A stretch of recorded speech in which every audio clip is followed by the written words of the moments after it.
first area is consistency. This one is pretty simple, yet very hard to implement. Our bodies love consistency, so it pretty much narrows down to aiming to get to bed and wake up at roughly the same time every single day. Same goes for weekends as go for weekdays.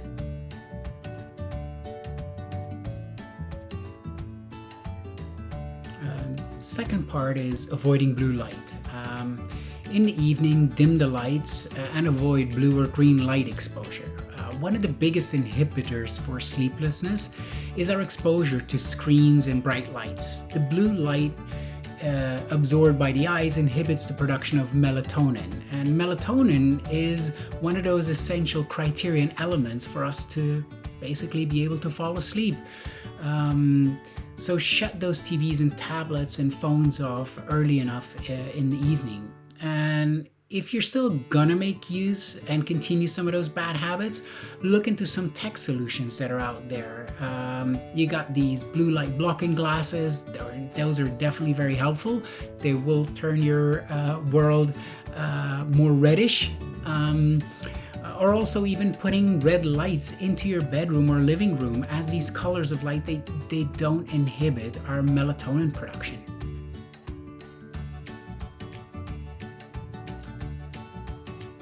And then there's winding down. It's important to ensure that you find a wind down routine that fits within your life and allows you to wind down from the stress of the day. Watching TV for many of us can feel like you're winding down, yet the reality is that for your brains and brain waves, this is still too strenuous to actually allow your body and your mind to basically wind down. Have a conversation with people instead. Read a book, get cozy with your partner, all things that can help you wind down.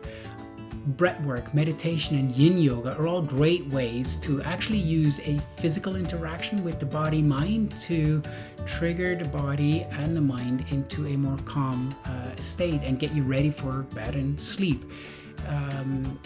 Especially doing this at the end of those stressful days can be very helpful.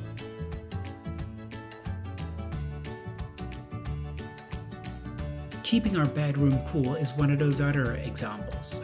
An ideal bedroom temperature is 18 degrees Celsius to ensure our body drops its core temperature in order for us to fall asleep. Taking a warm shower or bath an hour before bed, and yes, even in those hot summer days, will prime the body to start cooling itself down. In the evenings, avoid cold showers, as this will have the opposite effect. Also, your bedroom is for sleeping, not for watching TV, and keep your room dark, cool, and quiet.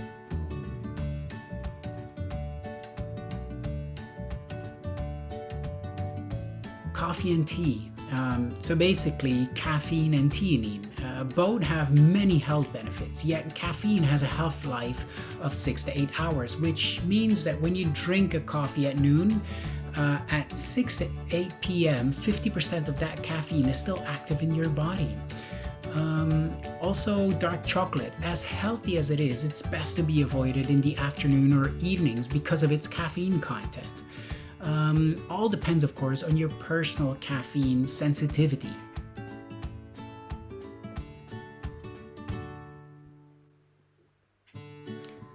And alcohol.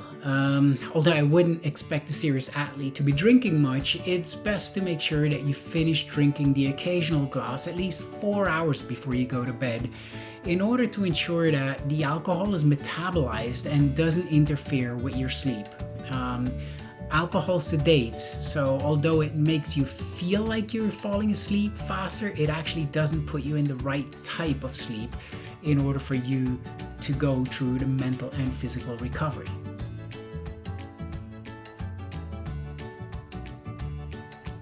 Dinner and late night snacking. Make sure you finish dinner at least 3 hours before you go to bed. Also avoid late night snacking. You want the main part of your digestion finished so it doesn't inhibit your sleep pattern. Late eating will have a definite impact in disturbing your deep sleep.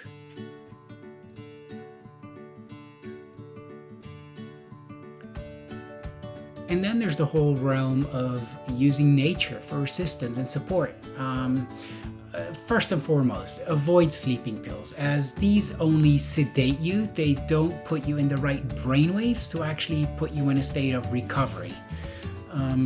Instead, consider taking some of nature's help. So ashwagandha and reishi are great adaptogens that can help you wind down. GABA aids to slow your brain down. Then there's magnesium biglycinate that can assist you to fall asleep better. And as a downer, which has been proven to be quite effective, is CBD oil.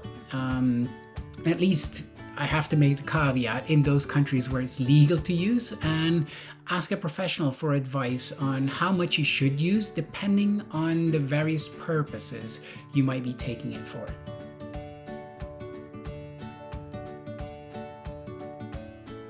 And then there's the morning after. You might have had a great night's sleep, you might have had a lousy night's sleep. It's essential that you prime the body and you have the opportunity to reset your circadian rhythm. So in the morning, get at least 15 minutes of direct sun. Even if it's a cloudy or rainy day, it's essential that you get that exposure. Again, it's to reset that circadian rhythm as well as to kickstart your metabolism. On top of that, have a cold shower, do some training. The caveat I have to make on training is that the type of training depends on your personal hormonal state. So for a lot of people, HIIT training early in the morning is to be avoided, as naturally in the morning we have high cortisol states, and of course HIIT training will elevate these furthermore, and you don't want to go into a complete overload. So listen to your body in terms of what is the right type of training to do at the right time of day.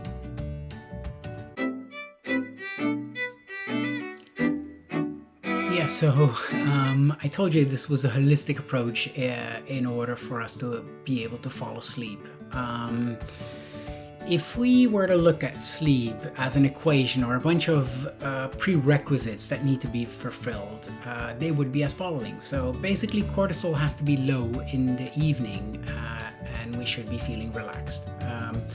Adenosine has to be high, and this is the neuroreceptor that actually makes you feel tired.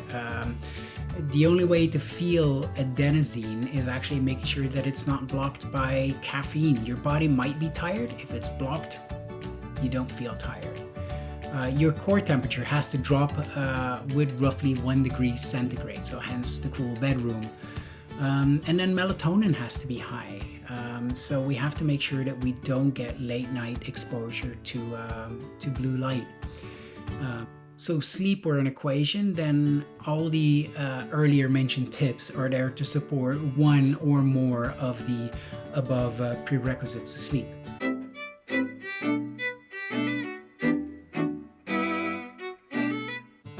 I think a great place to start is to read the book or listen to it, Why We Sleep.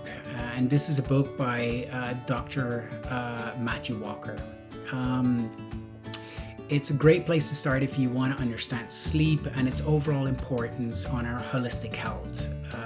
If you Google him, you'll also find many videos for those of you that actually prefer to watch videos and hear him talk.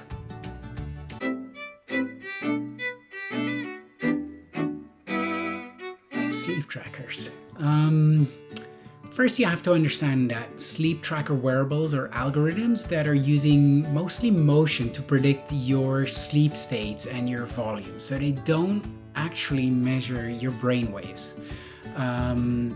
Some places are more accurate to measure than others. As an example, a ring-based like Aura will have an accuracy of about 75%, where a lot of the wrist-based trackers will be anywhere from 50 to 60%. All this said, I'm a big proponent, in spite of its lack of accuracy, I'm a big proponent of those wearables if you use them in the right scope.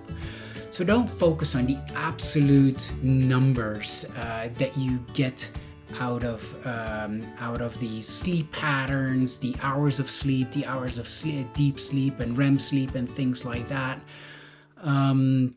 It's essential that you actually that you link it with how you feel, and then that you start seeing patterns. An example of patterns would be that you'll notice that if you've had good or bad behaviors, such as late night snacks or alcohol late in the evening, and then how you feel in the morning, and then how does this compare with the data. And in a lot of times, that data can actually help open up our eyes for things that we already sort of knew. So if used as guidance rather than focusing on minute details of the data, they can be powerful guides to help you identify what works best for your body and your lifestyle. I personally use the Aura Ring, and it's helped me gain a lot of insights of my personal bio-individuality.